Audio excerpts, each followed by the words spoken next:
but I could call my account rep at Trucker CFO and say, "Hey, so let's go over what we're doling out in different categories," and she'll do that with me. And so then I'll know.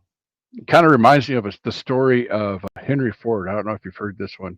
He was called in front of Congress because Ford was having some problems or whatever, and it was suggested that old Henry, in his old age, was unable to run the company anymore. Could you imagine telling Henry Ford get out Right. of his own company? I'm Right. thinking that's taking your life in your own hands. Man. What I know about the guy. So he's in front of Congress and he's giving testimony, trying to keep his seat because the auto industry is big enough to where the government sometimes steps in and says, "No, you're doing this." Right.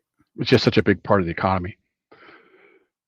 And they asked him, "So what are what is your something about their balance sheets and their profit and loss and stuff?"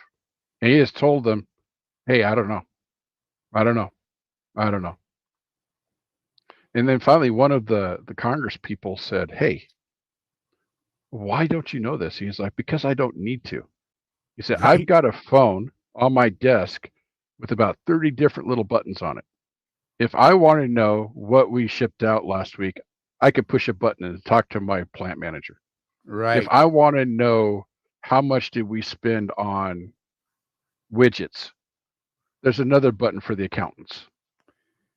I don't need to know. If there's information that's critical for me to make a decision, I have people that I can call." And Right. that's how he ran Ford. And I think, especially if you plan on scaling, guys, if you plan on having a small fleet, if you plan on becoming a carrier, you put those pieces in place, those team members.